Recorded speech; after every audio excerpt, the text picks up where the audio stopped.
hay un mito muy popular que es el roncar es normal, ¿no? Hay muchas cosas que se dicen sobre roncar, quiere decir que dormimos profundo. Sin embargo, pues ya hay evidencia que es todo lo contrario. Por lo cual, durante el dormir, si hay un ronquido, pues no estamos respirando adecuadamente. Dentro de la gama de trastornos respiratorios, lo más frecuente y se considera por algunos investigadores la antesala de la apnea de sueño, pues justamente es el ronquido.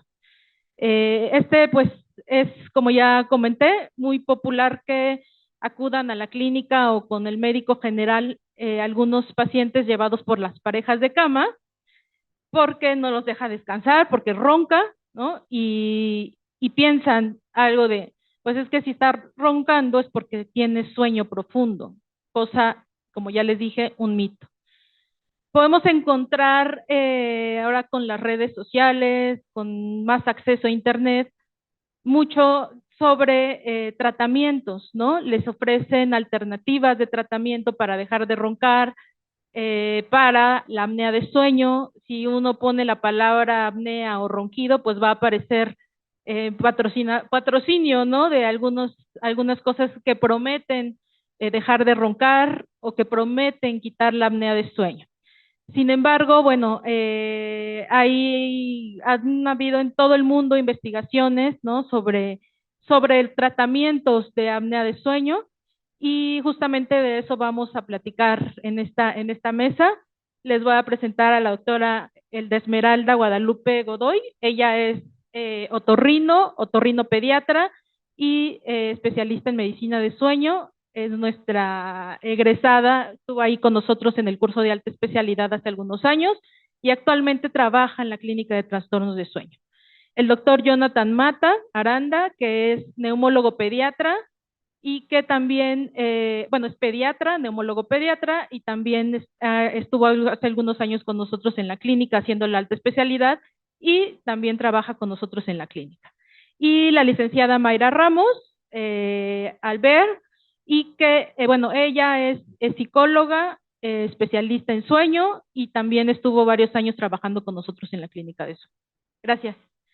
Entonces, yo soy la doctora Gabriela Millán, yo soy neumóloga, especialista en medicina de sueño y soy la que coordina la parte académica de la clínica de trastornos de sueño y soy la titular del curso de alta especialidad en medicina de sueño.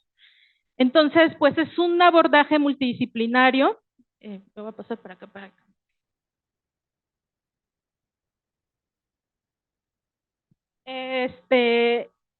Para esta parte de trastornos respiratorios, pues siempre o lo que se quiere hacer o lo que se dicta, pues es un abordaje multidisciplinario, ¿no? En el cual van a intervenir la parte de neumología, otorrino, odontología. De hecho, ahorita se va a presentar la parte de odontología. Entonces, es un abordaje múltiple y justo por eso, pues, vamos ahorita a presentar esto. Esme, ¿nos puedes dar ejemplos de tratamiento de pacientes con apnea de sueño y ronquido, por favor? Casi siempre, cuando tenemos un paciente con apnea obstructiva del sueño, puede ser adulto, puede ser niño. En el adulto vemos como las secuelas de lo que se presentó en la infancia, esta respiración por boca, las secuelas de un paladar estrecho, una mandíbula con una formación hacia abajo, una proyección más vertical. Es decir, que lo que vemos en el adulto realmente son secuelas de la respiración por boca. Hay diferentes causas de por qué hay apneas obstructivas. Las más comunes pueden ser hipertrofia de amígdalas, hipertrofia de adenoide, alteraciones estructurales óseas y dentales, como vamos a ver. También puede ser un paladar muy largo, una base de lengua muy amplia. Cualquier cosa estructural o funcional que suceda en la vía respiratoria nos puede dar obstrucciones, apnea del sueño, manifestadas como apneas completas o como hipopneas, que es una obstrucción que todavía deja un leve espacio para poder respirar. De hecho, yo les quiero comentar sobre un caso que tuvimos en conjunto. Es un niño de 9 años que tenía apneas obstructivas con grado de intensidad severa, unas amígdalas súper grandes, ya en grado 3, casi 4, un adenoide enorme, que queríamos quitar las amígdalas y adenoide para promover su adecuada respiración. Pero no es tal cual de verlo en consulta y decir, ya me lo voy a llevar a cirugía. Hay que prepararlo para que tenga los mejores resultados posibles a largo plazo. Y en esto intervienen muchas otras especialidades que preparan a este niño para que no tengamos complicaciones postquirúrgicas, porque cada vez más la medicina basada en la evidencia nos dice que si desobstruimos rápidamente esa vía respiratoria, como usualmente se hace o se hacía, podemos generar una respuesta pulmonar como un edema pulmonar, que puede ser como una tos simplemente o puede llegar a verse como una neumonía. Entonces es algo muy severo que no queremos que nos suceda pues ni a los médicos ni a los papás. Entonces por eso se le hizo este estudio a este chico. Se vio que tenía ronquido durante toda la noche. Esta como franjita oscura es el ronquido que sucede todo el tiempo, no se quita. Y tenemos un índice de apnea y hipoapnea de 13.8 eventos. 13.8 eventos para un niño es algo severo. No son los mismos valores de adulto. Y llega a desoxigenar hasta 83%. Entonces, con estos datos, con esta información más el examen clínico, le pedimos ayuda a neumología para que pudiera tratar de abordarlo y tener un mejor resultado a largo plazo. Johnny, ¿nos podrías comentar cuál es el abordaje, por favor?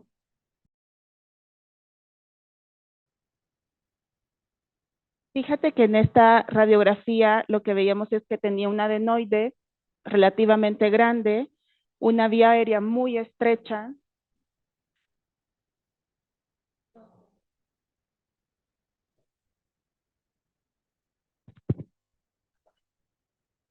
Esta vía aérea que está acá en la zona posterior está bastante estrecha, adenoide está muy grande, que es parte de su obstrucción respiratoria.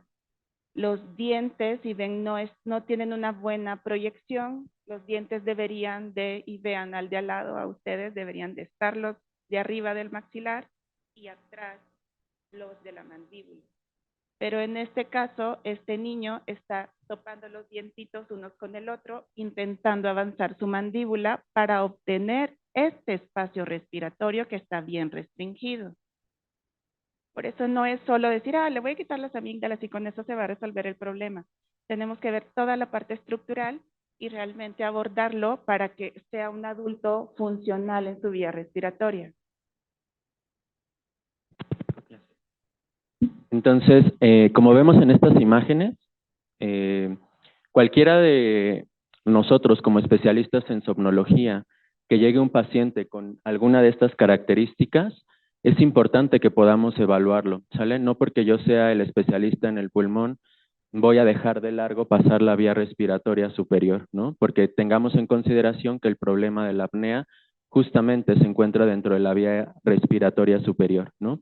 Generalmente podemos encontrarnos pacientes dentro de la evaluación, sobre todo odontológica, pacientes que pueden tener alteraciones del maxilar, ¿sí? Del maxilar inferior, como pueden tener alteraciones. Vean este paciente que tiene síndrome de Prader-Willi, que tienen alteraciones sobre todo de micrognathia, ¿no? Eso disminuye todo lo que es el diámetro anteroposterior de la vía respiratoria, lo cual favorece la obstrucción con mucha mayor facilidad durante la noche. Pacientes que tienen alteraciones o interposiciones linguales, como en el caso del paciente que no es tan severo como el de esta imagen, pero que definitivamente van a considerarse como alteraciones importantes en la estructura facial. Y evidentemente lo más común que nosotros vamos a evaluar y que es parte del caso clínico que les presentamos el día de hoy, generalmente van a ser la hipertrofia amigdalina. Pero sobre esto quiero hacerles algunos comentarios. Si nosotros nos damos cuenta y hacemos una evaluación de este paciente, vamos a ver que prácticamente tiene una hipertrofia amigdalina grado 4 acompañada, ¿no? Y que durante la noche, donde se lleva a cabo el debilitamiento de los músculos, dependiendo de la etapa de sueño en la que nos encontremos, pues justamente lo que vamos a observar es que va a haber colapso de toda la vía respiratoria. Pero algo que se ha observado en algunos estudios de investigación, este tejido genera citocinas proinflamatorias que se han asociado como factor de necrosis tumoral alfa, interleucina 6, que favorecen todavía más el componente inflamatorio dentro de esa vía respiratoria. Y sin embargo, en estos estudios, quizás a nosotros ver esta imagen de primera instancia, pensaríamos que ese paciente pues va a roncar y tener muchas apneas. Pero podemos tener un paciente que digo, esta es una imagen después de habérselas retirado, pero una imagen con una hipertrofia grado 1, grado 2, que incluso pueden tener más eventos obstructivos que una imagen como la que vemos aquí, justamente porque se ha relacionado con estos factores proinflamatorios que tenemos que considerar. Entonces, ¿a qué voy con esta parte? Que un paciente con hipertrofia grado 4 puede tener apnea o datos en la polisomnografía de apnea obstructiva leve, pero un paciente que tenga quizás un grado 1, grado 2, puede tener apnea obstructiva grave. Entonces, es importante que no nos dejemos llevar solamente por ver este tipo de imágenes y considerarlo, e incluso, ¿no? En algunas ocasiones nos ha pasado en la consulta privada que de pronto el paciente no es evaluado de forma óptima, no se le hizo el estudio polisomnográfico y después de haber sido operado, de pronto ese paciente sigue roncando, sigue con eventos de apnea, ¿no? Y entonces no supimos cuál fue la evaluación y quedan con algo que se llama apnea residual o apnea obstructiva de sueño residual, ¿no? Pero no tenemos un parámetro previo. ¿Cómo hacemos la evaluación completa? Entonces es importante hacer estas consideraciones. Y ya se ha mencionado a lo largo de las ponencias el día de hoy, ¿no? Sobre todo en los niños. Los hábitos orales, la succión dental, si ustedes han visto a los niños que constantemente traen el dedo dentro de la boca, pues eso también favorece la alteración de la estructura craneofacial que permite o puede favorecer a los eventos obstructivos, ¿no? Y entonces es importante considerarlo. Vemos esta imagen, ¿no? Donde vimos que nuestro paciente tenía apnea obstructiva grave, más de 10 apneas por hora de sueño, en los niños se considera grave, y justamente de pronto nos vemos en esta disyuntiva de, ¿podré ventilar a un paciente pediátrico? Para eso tenemos muchas dificultades, ¿no? Una de ellas es poder tener una interfaz adecuada para poder ventilar al niño. Si ustedes se van a los centros comerciales donde venden productos para apnea obstructiva, se van a dar cuenta que justamente solamente tenemos mascarillas, casi yo diría el 99.9% de ellas son para pacientes adultos. Solamente en el mercado hay una de una marca, ¿no? Que es muy pequeñita, que es una mascarilla nasal, que justamente está diseñada para pacientes pediátricos. ¿Para quiénes? Pacientes preescolares y tal vez algún escolar, dependiendo del peso del niño, ¿no? Pero de ahí en fuera nosotros tenemos que optar por adaptar esta mascarilla de adulto para un niño pediátrico, ¿no? A veces optamos mascarillas nasales para un adulto grande para poderla adaptar para que a un paciente pediátrico le quede como una mascarilla oronasal completa, ¿no? Entonces, ¿cuáles son los beneficios de ventilar a un paciente con estas características que estamos presentando el día de hoy? El más importante, ustedes vieron en el estudio polisomnográfico que tenía hipoxemia durante la noche, hasta 83%. Entonces, nosotros tenemos que mejorar ese componente hipoxémico que se presenta, además de los eventos obstructivos, que en este caso son los eventos de los ronquidos y las apneas. Y se ha visto en estudios ya de investigación que justamente cuando nosotros utilizamos un equipo CPAP, por lo menos de 4 a 6 semanas antes del procedimiento quirúrgico, que se ha visto la disminución en las complicaciones pre y transquirúrgicas de poderlo ventilar. Por eso es que nosotros dentro de la clínica de sueño tratamos de protocolizar a los niños de esta manera. Y bueno, también no sé si Mayra nos puedes comentar qué alteraciones pueden tener pues estos niños con trastornos respiratorios, alteraciones psicológicas y cómo prepararlos para un tratamiento como estos, ¿no? O sea, hay una preparación, la parte de salud mental, psicología, para que puedan adaptarse a este tratamiento que ya comentamos. Sí, bueno, a diferencia del adulto, por ejemplo, en donde el TAOS tiene como principal síntoma la somnolencia excesiva diurna, en los niños el efecto se manifiesta de manera contraria y en los niños vamos a estar observando problemas de hiperactividad, problemas para mantener la atención durante sus clases. Por ejemplo, uno de los primeros indicadores de que el niño está teniendo problemas para respirar durante la noche es que empieza a tener problemas a nivel escolar. Ahí empieza a haber quejas de profesores en donde es difícil mantener la atención y la concentración del niño a lo largo de las clases, son muy inquietos, suelen distraer a sus compañeros. Empieza a haber este tipo de indicadores que nos hacen saber que algo está sucediendo. Y antes de poder recurrir a un diagnóstico desde la psicología, por ejemplo, en donde vamos a estar encasillando a los niños con hiperactividad solo porque están teniendo este tipo de manifestaciones, pues es importante también preguntarnos cómo está durmiendo ese niño y qué problemas pueden estar sucediendo que explicarían esto y no necesitaría el manejo, el tratamiento y todo es muy distinto a solamente quizás darles un medicamento para que puedan manejar esta situación. Entonces, en este caso se está hablando específicamente de pacientes pediátricos. Sin embargo, en general, los pacientes que acuden a consulta de sueño por un trastorno respiratorio, como ya han visto, atraviesan por todo un proceso, desde la primera entrevista, la exploración física, el médico le empieza a hablar acerca de la manera de diagnosticar un trastorno de sueño, se les prescribe un estudio de sueño y a partir de ahí es empezar a evaluar al paciente y tratar de decidir obviamente el tratamiento. Entonces, tenemos a un paciente que ya está atravesando por todo un proceso que es complejo, o sea, desde la realización del estudio, tiene que ser un estudio bien indicado, que el paciente esté preparado previamente para poder pasar una noche en un laboratorio, en una clínica de sueño, pasar una noche durmiendo con todos los sensores que se tienen que conectar. Hay que preparar al paciente, hay que informarle bien.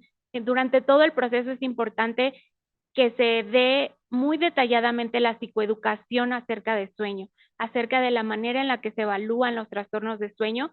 Y una vez que tenemos un estudio y tenemos un diagnóstico, pues lo importante es elegir el tratamiento. ¿Qué es lo que yo voy a prescribir a ese paciente para que corrija su problema de sueño y que esto pues pueda tener un efecto favorable en su vida diurna?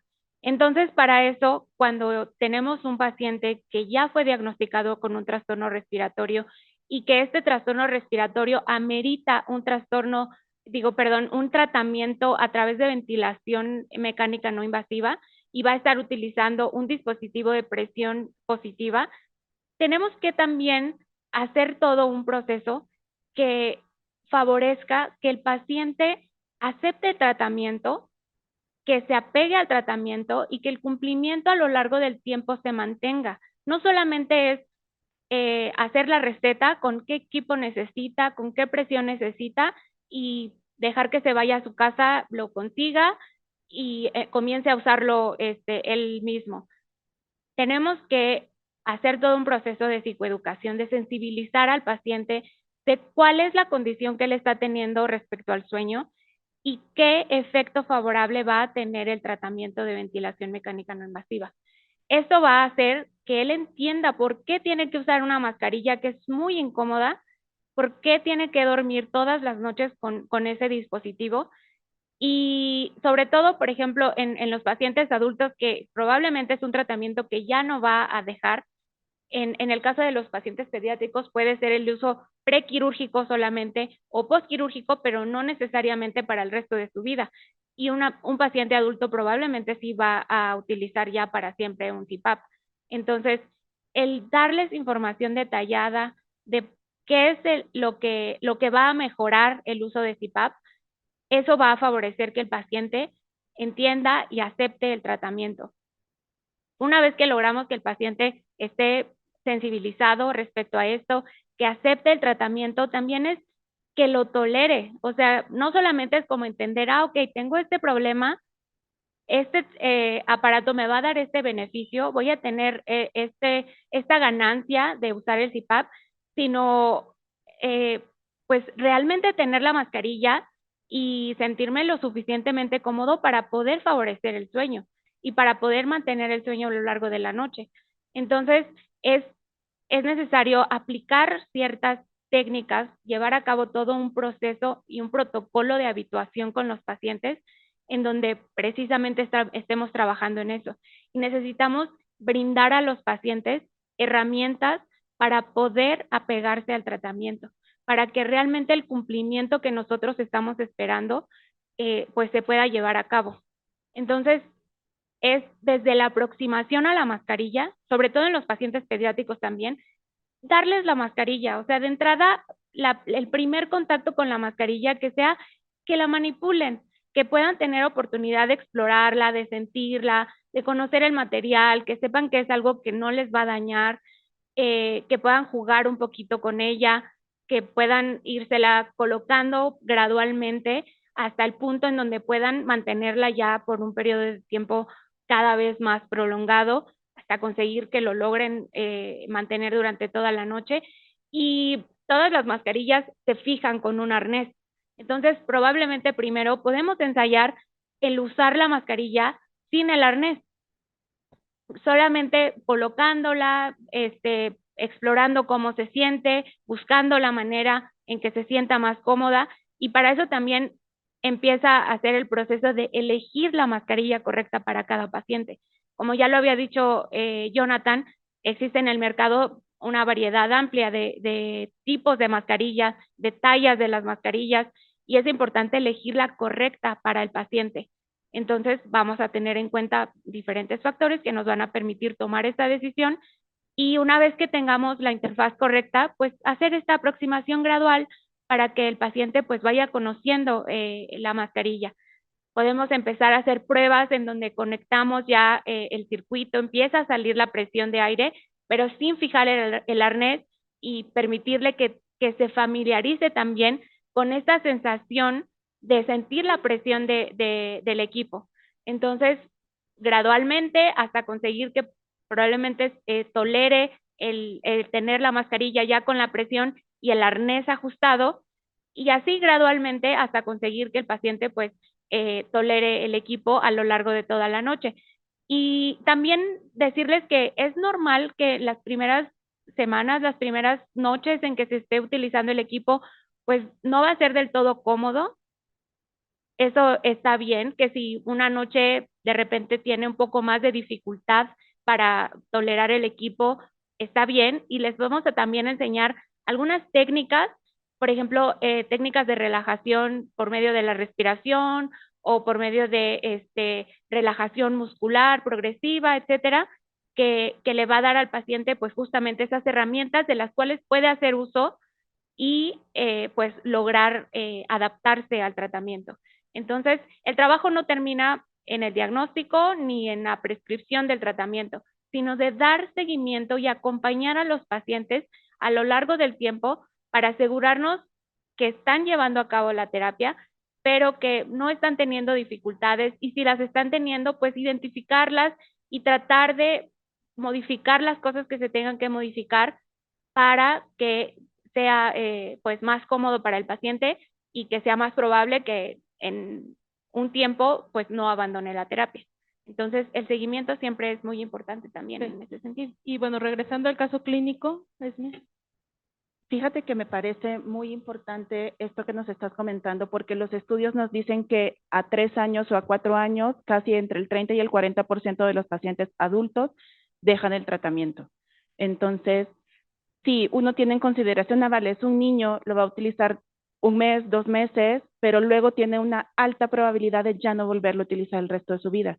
Los adultos en los que ya sus huesos ya están fijos, la mandíbula ya se formó, o sea, sí se pueden modificar, hay muchas herramientas por ortodoncia, por maxilofacial, que reconfiguran todo lo que ya se formó, pero es igual someterse a un procedimiento quirúrgico, a un tratamiento, a una reconfiguración de lo que tendría que haber sido su rostro si no hubieran sido respiradores bucales. Entonces, todo este seguimiento que se hace a lo largo del tiempo favorece el tratamiento a largo plazo, la disminución del abandono del tratamiento. En el caso de estos niños en particular, pues terminamos en un procedimiento quirúrgico, muy bien, un niño que se adaptó excelentemente, la molestia postquirúrgica fue mínima, pero no termina ahí nada más, ya le quité amígdalas, ya le quité adenoides, corregimos cornetes, por otorrino está fabuloso y terminamos. No, hay que ver toda la parte estructural.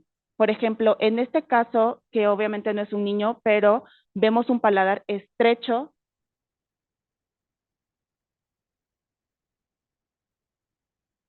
Vemos un paladar estrecho de este lado. Esta parte de acá debería de ser amplia, casi cuadrada, como esta otra imagen. Entonces, y este es triangular, alto, esta zona de aquí es profunda. Y cuando un paladar tiene estas características, todo lo que está arriba de paladar es nariz. Entonces, estructuralmente la nariz es estrecha. No le podemos echar toda la culpa a los cornetes. Sabes que tiene unos cornetes súper grandotes y eso no los deja respirar. Es una nariz estrecha donde viven unos cornetes o intentan funcionar unos cornetes que no tienen espacio. Y los cornetes son estructuras que nos sirven para calentar, humidificar, filtrar el aire, pero para eso necesitan aumentar y disminuir su volumen progresivamente. Entonces, se le puso un aparato de esto, obviamente, por otra especialidad, por odontología, ortodoncia, odontopediatría, maxilofacial. Este aparatito de acá nos funciona en el que este botoncito se va activando y hace una disyunción. Si se acuerdan, el paladar está formado por dos placas. Entonces, en los niños estas placas están unidas por cartílago. Se va haciendo una expansión rápida, hace de que el paladar tenga una mejor configuración, que la nariz tenga más espacio, que los cornetes funcionen mejor y esto promueve la desinflamación de la mucosa y por lo tanto la vía respiratoria. Estos niños son muy frecuentes que tengan mucha tos. Esta tos que dices, es que no se le quita pero no está enfermo, es porque son respiradores bucales. Entonces, en esta otra radiografía, esta zona de acá central donde están los dos dientitos delanteros se va ampliando. Puede pasar, paso la otra. Y se ve algo así. Yo sé que al inicio dicen, ay no, qué cosa tan bárbara, pero todo este espacio de acá que se ganó en la boca, se ganó en la nariz. Entonces podemos decir, fueron 14 milímetros, pero 14 milímetros en la nariz es una cosa enorme.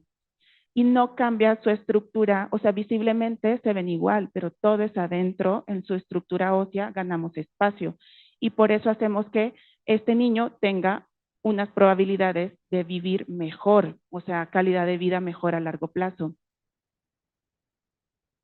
Y todo, y no es solo ampliarlo hacia los laterales, sino que muchos niños no están conocedores de toda su musculatura.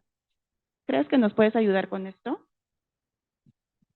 Entonces, como ven y ya nos comentaba ampliamente la doctora, ¿no? La expansión maxilar pues es uno de los tratamientos que podemos utilizar para el paciente con apnea obstructiva de sueño, ¿no? Sin embargo, también tenemos otros dispositivos que se utilizan también en adultos, sobre todo pacientes que tienen apnea leve, ¿no? Pero en pacientes pediátricos también estos dispositivos de avance mandibular que justamente lo que hacen es traccionar hacia la parte anterior la mandíbula inferior. ¿Con qué objetivo? Pues si recordarán aquel niño de micrognatia que comentábamos hace un momento, ¿no? Justamente esos pacientes, pues al incrementar un poco el diámetro anteroposterior, pues eso puede favorecer que ese paciente pueda disminuir los eventos de ronquido y las pausas respiratorias.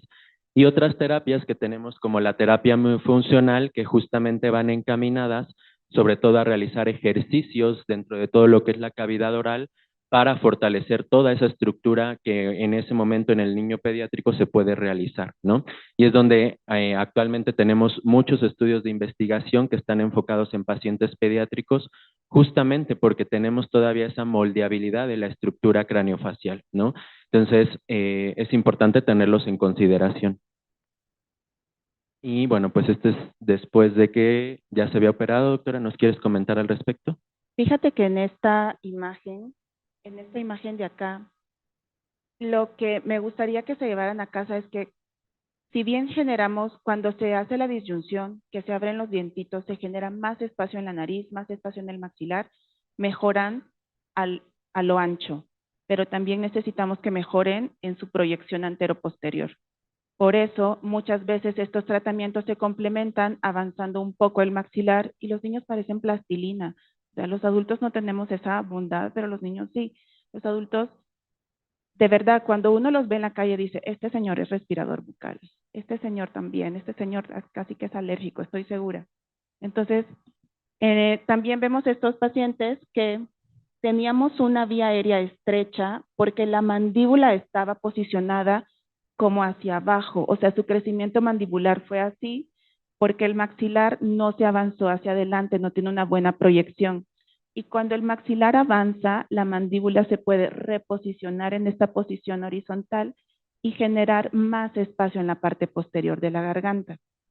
Por eso se mira, además de la ganancia en la parte de la nasofaringe por la resección del adenoide y la resección de las amígdalas, este espacio de acá, que ya es por estructura ósea, que antes estaba mucho más chiquito y ahora ha avanzado mucho más. A eso nos referimos con que no necesariamente con ver unas amígdalas chiquitas dicen, no, es que no hay obstrucción respiratoria, solo ronca. Hay que ver todo el concepto del niño en toda la parte funcional o el concepto del adulto en toda la parte funcional para poder ofrecer el mejor tratamiento y la mejor calidad de vida. Bueno, también, como ya comentamos, pues es multidisciplinario. Hemos tenido investigaciones sobre otros tratamientos nuevos. O sea, hasta ahorita el gold standard, pues es esto, ¿no? La ventilación no invasiva, presión positiva en los adultos, en los niños, quizá, como ya comentamos en la mesa, les va muy bien con la cirugía, con otras alternativas odontológicas. Se ha investigado en los últimos años otras alternativas, porque igual también los mismos pacientes lo requieren. ¿Estás seguro que voy a usar de por vida este equipo? Hay otros tratamientos. Yo he visto en internet que puedo conseguir otro aparato más pequeño o que me puedo poner tal medicamento. Sin embargo, hasta ahorita, bueno, sí hay investigaciones específicamente en la parte de la vía aérea, un estimulante del nervio hipogloso, que no sé si quieras comentarnos, Esme. Sí, tenemos estos aparatos para estimular el nervio hipogloso. Este nervio en alguna de sus ramas va a insertarse en la nasofaringe y en la orofaringe. Me voy a retroceder unas acá, en esta zona de atrás, en este tubo de aquí, pero no en la parte ósea, sino que en la parte muscular. Imagínate que el final de la nariz es un tubito que baja, se aproxima a la boca y sigue bajando como un popote. En algunas personas este tejido muscular es muy flexible y cuando respiran intensamente, en vez de abrirse, se colapsa. Como que estuvieras tomando de un popote de estos súper flaquitos y aguados, que uno dice, tengo que tomar despacito y casi que abrirlo para poder realmente tomar el líquido que quiero. Entonces funciona más o menos igual.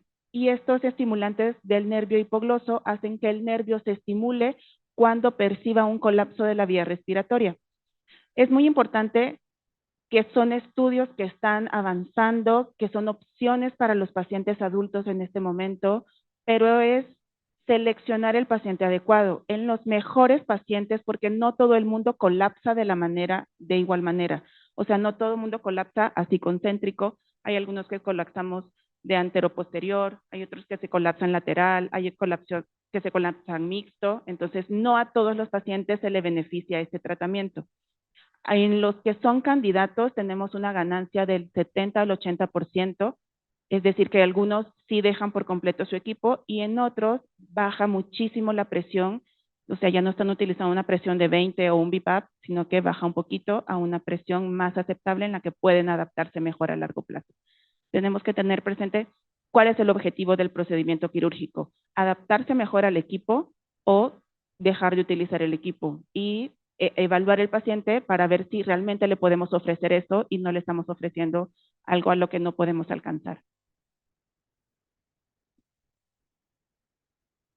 Hay otro tipo de investigaciones, también preguntan mucho los pacientes, ¿no? Y si me tomo un fármaco que me quiera dar para que no ronque, igual hay investigaciones, hay 2 fármacos, bueno, hay otros cuantos, pero los que van avanzando en investigación son estos 2, que es resveratrol y tirzepatida. No sé si nos quieras comentar, por favor. Bueno, pues justamente ya retomando esta parte de pues, las investigaciones y justo lo que comenta la doctora, ¿no? Muchos pacientes en la consulta nos dicen o están negados al uso del dispositivo, ¿no? Por circunstancias sociales, circunstancias de pareja o cualquier circunstancia, estoy hablando de pacientes adultos, ¿no? En los pacientes pediátricos, pues ya a lo largo de toda la sesión hemos platicado acerca de las dificultades que podríamos tener para el manejo de un dispositivo, ¿no? Y aunque hoy nos estamos enfocando solo a la parte de apnea obstructiva, consideremos que tenemos niños con otras comorbilidades, ¿no? Pacientes que requieren utilizar ventilación mecánica no invasiva, pacientes con alteraciones de la caja torácica, con enfermedades neuromusculares, que son pacientes que aunque no estamos tratándolos el día de hoy, son pacientes que van a requerir tratamiento con ventilación mecánica no invasiva, ¿no? Y entonces, justamente tratando de responder esto, pues nos dimos a la tarea de ver qué es lo que hay en las investigaciones actuales. Y pues uno de los medicamentos que ya fue aprobado el año pasado, en el 2024, por ahí de noviembre, diciembre, justamente es la tirzepatida.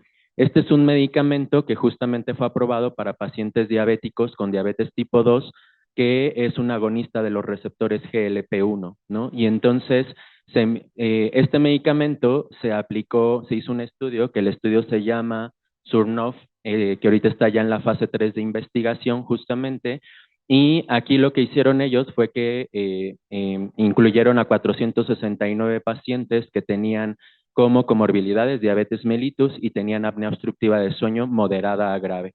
Los tomaron en consideración pacientes con un índice de apnea-hipopnea más de 15 eventos por hora y un índice de masa corporal de 27. ¿Qué hicieron con estos pacientes? Justamente los dividieron en dos grupos. El primer grupo era un paciente que cumplía con los criterios que acabo de mencionar, pero que no usaba CPAP. Y el segundo grupo eran pacientes que tenían apnea obstructiva, que tenían obesidad, pero que ya estaban utilizando el CPAP. Y lo que hicieron fue darles el medicamento. El medicamento es un medicamento inyectable que se aplica de forma semanal, y lo que hicieron fue compararlos en las semanas 5, 7 y 28. ¿Y qué fue lo que encontraron directamente? Pues fue que en estos pacientes se observó una reducción en el índice de apnea-hipopnea después de la semana 52, mejora en la carga hipoxémica y evidentemente también en el peso corporal. Y entonces, esta investigación, que todavía no sale por completo, pues de alguna manera nos deja abiertas las posibilidades de un tratamiento alternativo al CPAP, ¿no? Sin embargo, ¿qué creen? Que pues esto solamente se está estudiando en adultos. En niños, pues no tenemos evidencia absolutamente de esto. Y el otro medicamento se llama resveratrol. Este es un polifenol que justamente se encuentra en alimentos o en los frutos rojos en general, en el vino, y que justamente se ha observado, ¿no? Hay quien les gusta el vino, pues a lo mejor podría ser una alternativa, ¿verdad? Entonces, pues justamente tenemos un estudio que se está corriendo aquí en México, que justamente está en el Instituto Nacional de Enfermedades Respiratorias en pacientes adultos, justamente porque los estudios de investigación hasta el momento solamente se han hecho en ratas, donde se ha visto que los pacientes tienen reducción de los niveles de citocinas proinflamatorias. Si recordarán ustedes, hablábamos hace un momento de esa hipertrofia amigdalina en los niños, que se liberan ciertas hormonas proinflamatorias, y hablábamos justamente de esta, del factor de necrosis tumoral alfa, ¿no? Y entonces, pues esta sería una alternativa, y ahora sí que se los dejo abiertos a ustedes como médicos, justamente, de que tenemos opciones terapéuticas y que tal vez nosotros deberíamos de indagar en estas situaciones justamente en lo que encontramos dentro de la literatura, ¿no? Y también se ha visto reducción de los niveles de proteína C reactiva.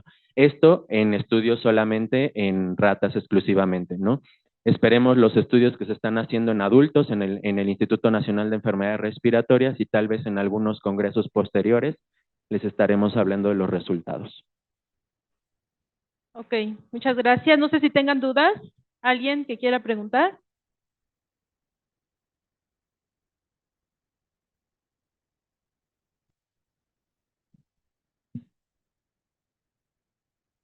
Buenos días, gracias por la información. Quisiera saber si hay algunas recomendaciones para los niños con respiraciones bucales y hasta qué edad ya, digamos, se vuelve un problema crónico. Es crónico desde que tiene 6 meses de evolución. 6 meses de evolución en un niño de 1 año, en un niño de 1 año y medio, de 2 años, es crónico ya. Y todos los niños respiradores bucales se afectan varios sistemas. Se afecta la obstrucción, primero hay una causa. Esa causa hay que identificarla, por qué está respirando por boca, porque no es como estamos diseñados para respirar. Ver por qué está respirando por boca, que se ha modificado, por ejemplo, un niño que se chupaba el dedo, se modificó el paladar por la succión digital, no, la lengua da este consuelo que le está dando el dedo que se está chupando.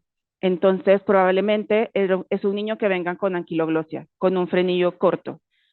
Es decir, que todo inició porque su frenillo está corto, más o menos pasó la lactancia materna, más o menos está comiendo y estamos viendo como estas pequeñas manifestaciones a lo largo del tiempo. Prácticamente desde que nació se pueden ver manifestaciones de algo que se puede llegar a una respiración bucal. O puede ser un niño que tenga rinitis alérgica. Antes se consideraba que la rinitis alérgica solo se podía diagnosticar después de los 4 años, pero las últimas investigaciones dicen que desde los 2 años o antes ya se les puede diagnosticar si es alérgico a alguna sustancia en especial y darles un tratamiento. La rinitis alérgica nos lleva a la congestión nasal, a la respiración por boca, a la hipertrofia de las amígdalas, la poca función de la nariz como un filtro nasal, hace que respiren obviamente por la boca, la tráquea y bronquios se resienten, se resecan, generan más flema, más tos, y en el peor de los casos, junto con la reactividad de una alergia en general, porque un paciente con rinitis alérgica no es solo su nariz, sino que él es alérgico, hace que haya más broncoespasmo. Y es una bola de nieve que sigue y sigue y sigue, mientras no se le dé tratamiento, va a continuar a cosas más intensas. ¿Alguien más que quiera comentar algo o pregunta? ¿Comentarios? ¿No? Bueno, Hola, muchas gracias y pues la información que nos están compartiendo es muy importante. Yo hablo desde mi experiencia y lo que están diciendo, esa sensibilización es muy valiosa. Efectivamente, en cuanto al seguimiento que se puede dar en el tratamiento, porque yo en mi experiencia personal uso el CPAP, sí, fue muy difícil el diagnóstico porque yo iba con los ataques de pánico y me daban clonazepam por los ataques de pánico. No sabíamos que era apnea, ni siquiera yo conocía el término. Se identificó hasta que alguien dijo que yo dejaba de respirar porque no se sabía. Bueno, finalmente me dan el aparato, pero el seguimiento no. Entonces yo, bueno, ahorita la mascarilla no me funciona, en la noche me la quito, o sea, y después digo, bueno, ¿quién le da el seguimiento? O sea, ¿quién dice, quién lee la tarjeta? ¿Quién? O sea, nada más tengo el aparato, digo, es que no me sirve la mascarilla, y me dicen, pues es lo que hay, ¿no? Casi, es lo que hay. Ni siquiera sé dónde puedo ir a buscar otra mascarilla, o sea, no tengo ni idea, no tengo la educación, no tengo nada, o sea, digo, ¿quién? Y tan solo hoy vengo del médico, me dijeron, es que bueno, eso lo ve el neumólogo. Le digo, ¿pero qué vio? Que se lo diga el neumólogo. Pero es malo que se lo diga el neumólogo. Entonces yo así dije, ok, y soy ansiosa y digo, ¿y qué hay? Tranquila, todo está bien, pero que se lo diga el neumólogo. Entonces, toda esa falta de cultura, entonces digo, bueno, que me lo diga, ¿no? Entonces está bien. Pero sí, efectivamente, es toda una cultura para las personas que padecemos la apnea. No nada más es que tengo yo el aparato y que está ahí, que se identificó después de mucho tiempo que yo iba con ataques de pánico. Cuando le comenté al psiquiatra, dijo, es que efectivamente te estabas muriendo, no porque yo soñaba que me estaba muriendo. Entonces, sí, toda esa educación no la tenemos las personas que lo estamos viviendo. Entonces, qué bueno que le están diciendo y que están sensibilizando a las personas que tienen el contacto con los pacientes, porque créanme, he pasado por muchos médicos y nada más me pasan al siguiente médico, al otro médico, el otro te lo va a decir, el otro, pero hasta ahorita ninguno me lo ha explicado de manera adecuada como ahorita lo estoy escuchando. Muchas gracias. Sí, gracias.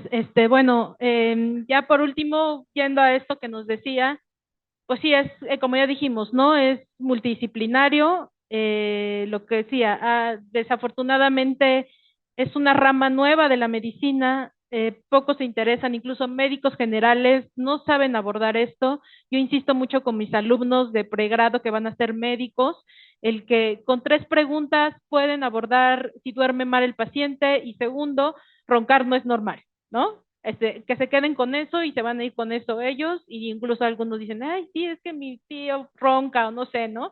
Sí es importante esto, nosotros estamos siempre insistiendo, ¿no? En esta parte de preparar al paciente. Tenemos una área en la clínica que es como preparación para el paciente que va a usar CPAP, una clínica de CPAP que es muy importante, o sea, hay que adaptar al paciente, no es así de faul de que llévate tu equipo y a ver cómo le haces, como le sucedió, ¿no? Sí es importante todo esto que ya platicamos. En el caso de los niños, que fue el caso que presentamos, pues todavía más, ¿no? Aquí interviene otorrino, neumología, odontología, psicología. Entonces, es un equipo multidisciplinario y así se tiene que abordar el paciente, no solamente de ve con el neumólogo y incluso algunos neumólogos no saben abordar esta parte de los trastornos respiratorios. Entonces, sí es esto, pues algo, digamos, constante. Los residentes que salen de la alta especialidad, también cada año les digo, ustedes les toca educar a los que están alrededor hasta donde van a ir a trabajar, son los líderes de la medicina de sueño y les va a tocar educar a todos los que están alrededor de ustedes. Entonces, sí es un reto, es un gran reto que, bueno, a lo mejor no nos da para todos los pacientes que hay, el iceberg que hay de pacientes con trastornos respiratorios, que solo la punta tiene diagnóstico y se trata, y todo lo demás está sin diagnóstico y sin tratamiento. Entonces, pues es un reto, ¿no? Ahorita. No sé si alguien más quiera comentar.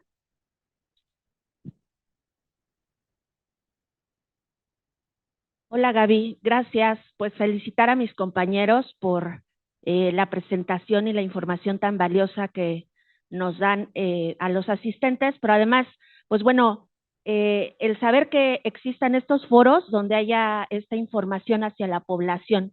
O sea, es un gusto ver a estudiantes de la carrera de psicología interesados, motivados y con esa pequeña pues idea de llevarse a sus casas el día de hoy, ¿no?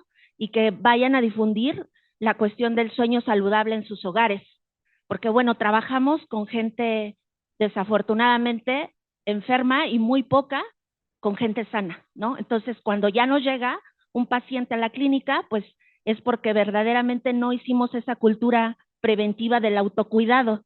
Entonces, pues parte de esta información y de la intención, considero así, de todos estos foros, pues es que trabajemos con la gente sana desde nuestra trinchera, como profesionales de la salud y de manera pues personal, tener una cultura del sueño saludable, así como la tenemos para muchas otras actividades. Felicidades, chicos.